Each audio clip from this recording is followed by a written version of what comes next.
Hey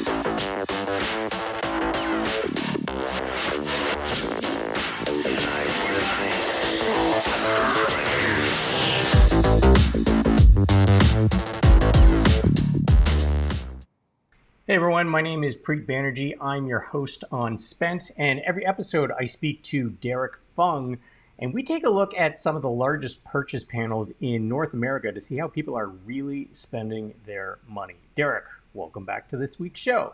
Good to be back, Preet.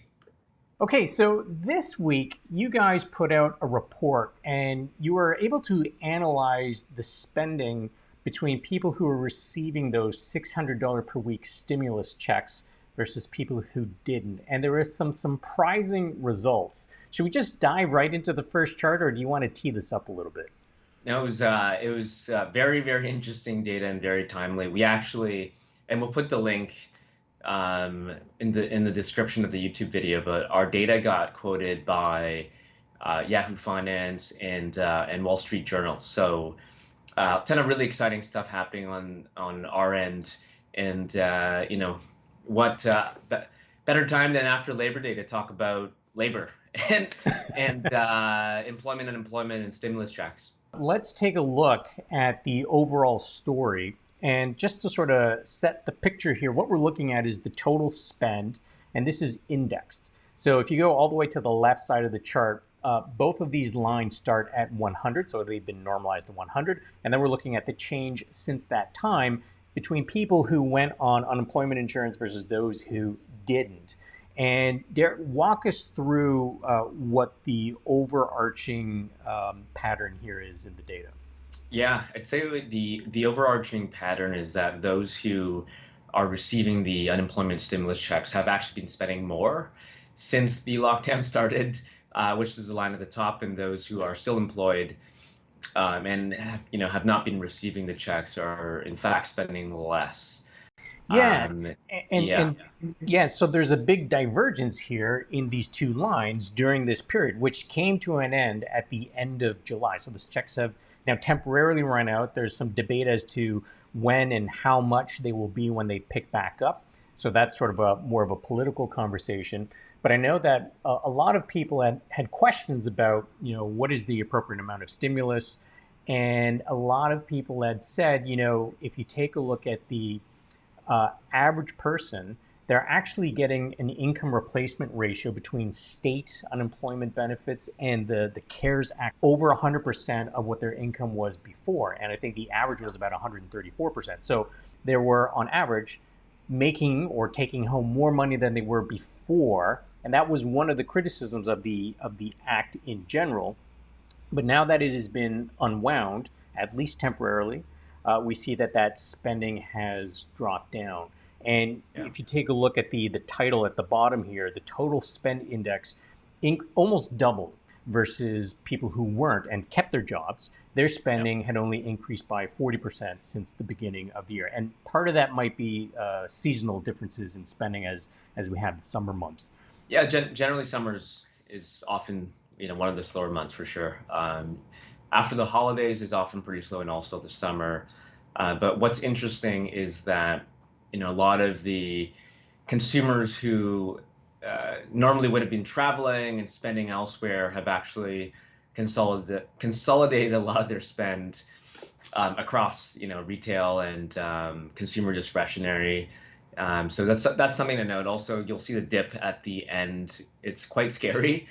And there's a lot of talk around stimulus and U.S. consumers needing more checks to be able to keep spending up. U.S. GDP, in fact, 70% of it is driven by consumer spending. So without that ticking up in the right direction, I think it'll be very interesting to see what holidays will be like this year. Yeah, and so we're going to take a look at three specific categories, although Cardify, I noticed in the report, basically said if anyone's interested in looking at other categories to contact Cardify directly, and you'd be able to provide that. The first category we're going to look at is car rentals. Now, this one, I think, of the three is probably the most eye-opening.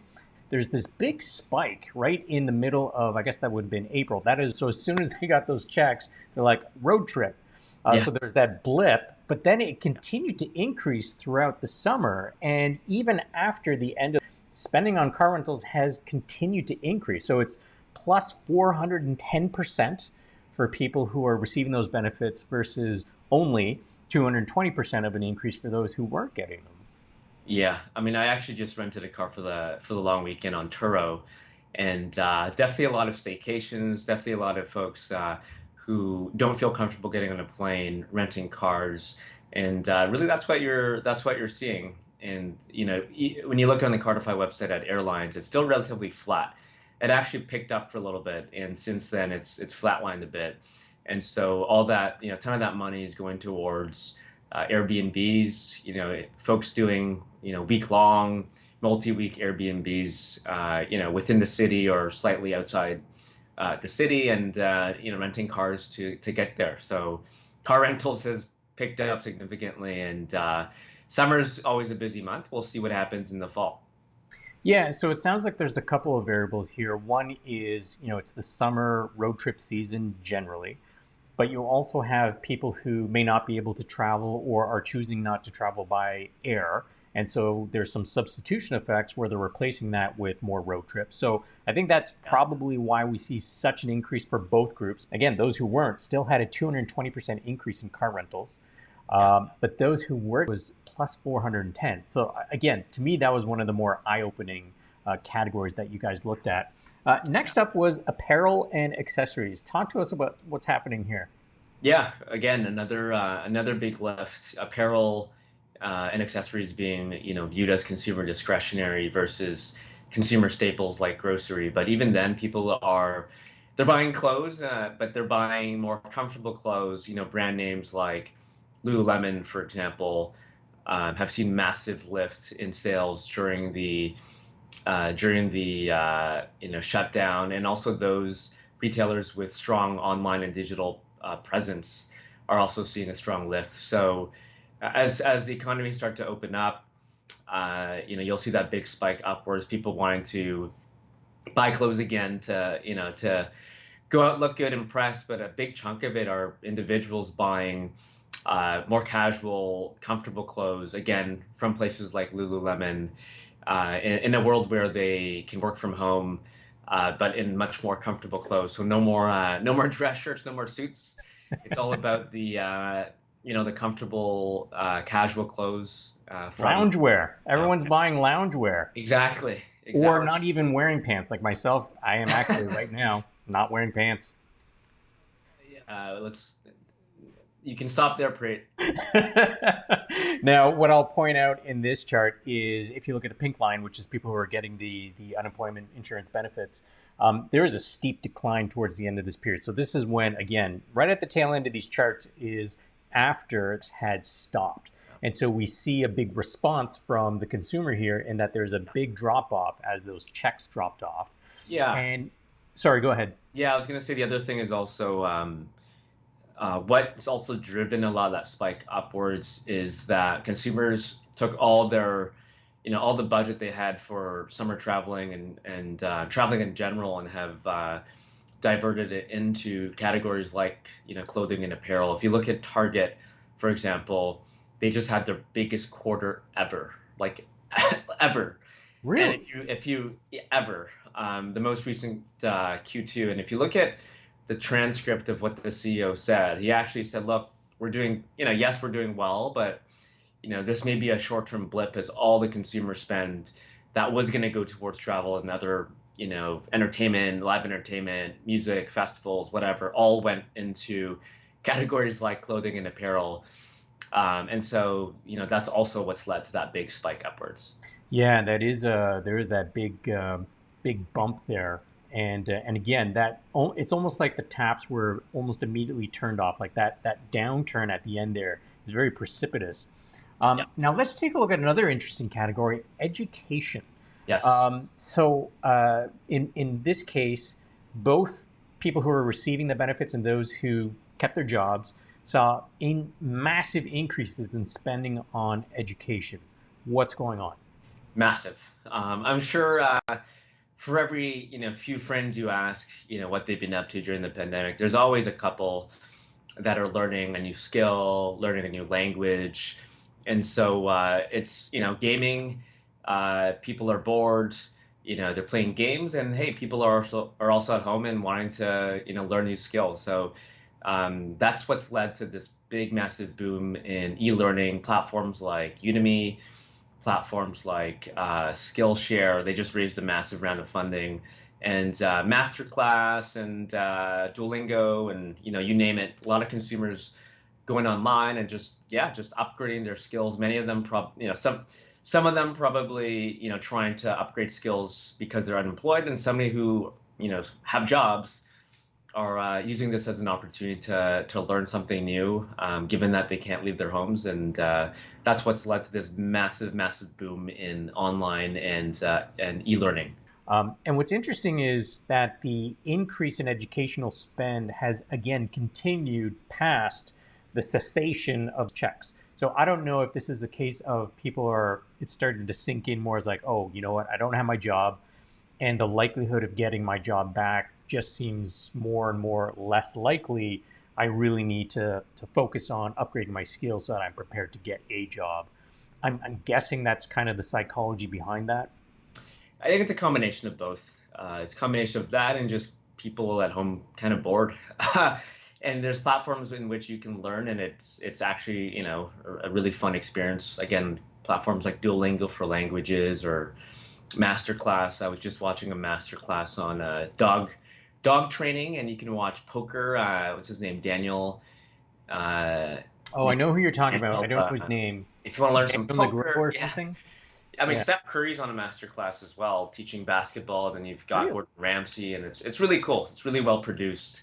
So okay, so these massive increases in educational spending, I guess a lot of it could be accounted for the fact that people have a lot more time at home, Oh yeah, so they're looking for activities to fill some of that time if they have the luxury of having more time. If you have kids, you probably have no time, but people are spending their money on these online platforms. So that educational spend category covers a lot more things than just say getting a degree. It yeah, covers a wider array of categories or yeah, subjects. yeah. Okay, so I guess the next question is what happens next? So a lot of those charts showed a big decline in spending as those checks have run out. Now, neither of us have a crystal ball, and if we do, they're very foggy. This is being debated on Capitol Hill as we speak.